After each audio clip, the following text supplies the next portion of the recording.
प्रभु श्री जगन्नाथ पाखरे 56 भोग महाप्रसाद लगी थाए। से 56 भोग महाप्रसाद यही भोगटी आपण मान सहित शेयर करी रथयात्रा उपलक्षे प्रभु श्री जगन्नाथंकर मन पसंद भोग। तो आशा करुँची आज रेसिपी आपण मानक पसंद आसीबो। एबे आमे गोटे कढ़ई नहीं कढ़ई गरम हो सारापर मुझे गोटे बड़ गिना मापरे 250 ग्राम अटा आनी।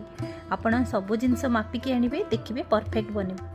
एबे आमे अटा को 10 मिनिट पर्यंत गैस रो फ्लेम को लो रखिकी आपण भाजिबे जेमिति कि अटार कलर टिके चेंज हो आसीबो। आ देखिबे अटार गोटे बहुत बढ़िया बास्ना आसीबो। गैस रो फ्लेम को हाई करिवेनी कहीं हाई कला माने अटाटी पोड़ी जिवो। तो सेथिपई धीरे धीरे गैस रो फ्लेम को स्लो करिकी आपण अटा को भाजिबे। एठी देखुथिबे अटार कलर धीरे धीरे चेंज हो आसानी। एबे आमे मापिकी नहीं 250 ग्राम अटा। तो आमे तार अधा एठी दबा घी। जेहेतु मो घरे बनईची तो घीर क्वांटिटी टिके मु कम करिची। तो आपण जदि ठीक परफेक्ट मापरे बनेबे तो बहुत ही बढ़िया बनिबो। एबे घी सहित अटा को भल से मिसई नबा। एठी तेल जमा भी यूज करिवेनी जेहेतु मंदिर रे प्रसाद जेते बेले बना जाए सब जिनस घी रे ही बना जाए। तो घी सहित अटा को भल से मिसई नेबे। आउ पुणी गैस रो फ्लेम को स्लो रखिकी पुणी आमे भाजिबा। देखिबे पूरा अटा घी मिसिकी पूरा झुरा झुरा हो जिवो।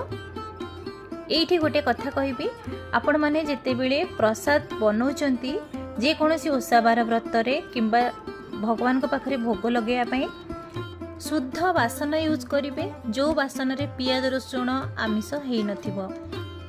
आ शुद्ध वस्त्र पिंधिकी ही भोग लगेबे।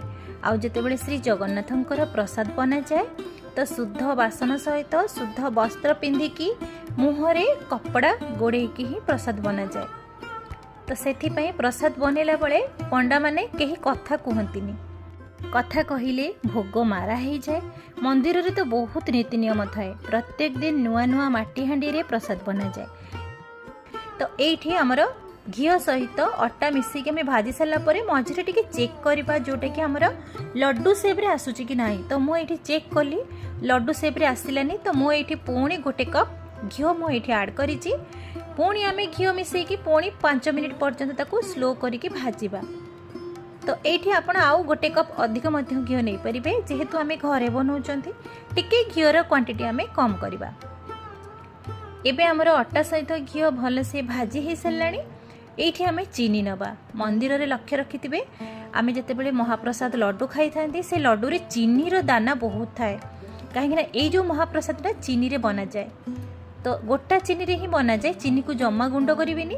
गोटा चीनी को अटा सहित मिसेकी ताको पुणी आमे लो फ्लेम रे आमे ताको भाजिबा। मिनिमम 5 मिनिट पर्यंत ताको भाजिबा।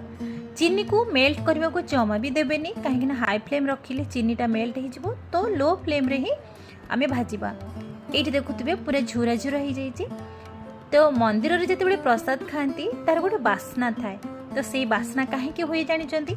एठी मु नेछि कळा गुजराती लवंग आउ गोलमरीच आकु सब मिसई के आमे गोटे पाउडर बनेबा। आ से पाउडर को सेथिरे ऐड करबा। आमे पुणी ताको भल से मिसई नबा जेमिति कि सबु अटा चूरा सहित हमर गोलमरीच आउ लवंग कळा गुजराती रो पाउडर भल से मिसई जिवो। आउ टिके भल मंदिर भली बास्ना आनिया पई आमे एठी गोटे सीक्रेट जिनस ऐड करबा। एठी मु नेछि 2 पिंच खाइबा कर्पूर जोटा कि श्री जगन्नाथंकर कर्पूर बहुत प्रिय। प्रभुंकर सबु जिनस रे कर्पूर मिसिथिबो काहेकि ना पूरा कर्पूर कर्पूर बास्ना होतबो तांको पाखरे। एबे आमे सबु जिनस को भल से मिसई नबा। आ 2 मिनिट पर्यंत टिके हल्का ताको भाजिबो। आमर तो से भाग्य नहीं जे मंदिर रे जेमिति प्रसाद बना जाए परफेक्ट आमे सेमिति बनै परिबा किंतु प्रभुंक पई चेष्टा तो करि परिबा। तो एठी हमें हल्का भाजी सारा पर गैस रो फ्लेम को बंद करके ताको गोटे बड़ प्लेट को ट्रांसफर करबा। ताको ठंडा हवा को छाड़िबा। एठी तार बास्ना एमिति होउथबो जे आपण बहुत ही मन भरी जीवो जेमिति श्री जगन्नाथଙ୍କ पाखरे भोग लगा जाए जेमिति से भोगर बास्ना ठीक सेमिति ही बास्ना आसीबो। परफेक्ट तो बनिबनी काहे ना आमे तो सेमिति परफेक्ट मंदिर भले बनै पारिबानी। तो आमे चेष्टा करिबा से चेष्टा रे प्रभुंकर जदि आशीर्वाद थिबो ना आपण बनै पारिबे। तो एबे ताको भल से टिके ठंडा करिबा। हल्का उषुम थिबो आपण एई उषुम स्टेज रे ही आपण लड्डू बनै नेबे। ये गरम बहुत अच्छी तो तथापि मुझे चेष्टा कली टिके ठंडा हो सारा पर यही भाव में लड्डू गोटे गोटे मुझे बनई नहीं परफेक्ट भाग मापरे बनइबे देखिए परफेक्ट बनइबो। यही भाव में रथ यात्रा रे आपण घरे बनईकी घर ठाकुर को मध्य भोग लगे पारे। ये लड्डू जमा खराब हेनी आपण 8 दिन पर्यंत आराम से स्टोर करके रखिपारे जेहेतु घीरे बनाई तो ये लड्डू खराब केबे भी हेनी। यही भाव में देखो सबू आमर महाप्रसाद लड्डू बनीगला तो एबे चलतु गोटे प्लेट सजई नवा। श्री जगन्नाथंकर 56 भोग महाप्रसाद रु मगज लड्डू महाप्रसाद आपण मानकु केमिति लागिला आपण माने तो निश्चित भाव में वीडियो रे देखिले केते सुंदर भाव में बनिला परफेक्ट मंदिर भली आ भगवान को आशीर्वाद थिले ना सब किछि संभव हो पारिबो। आपण एभली भाव में घरे बनईकी ठाकुर पाखे भोग मध्य लगे पारे। एबे रथ यात्रा रे आपण माने निश्चित भाव में बनातु केते सुंदर बास्ना सहित केते सुंदर माने मन को किणी नब यही महाप्रसाद टिके पाइबा पई समस्ते व्याकुल होइथांती। तो ये देखो गोटे लड्डू आपण मानक भांगिकी देखौछि केते सुंदर भाव में बनी चीनी रो दाना भी अच्छी गोटा गोटा आ झुरा झुरा भी लड्डू बनी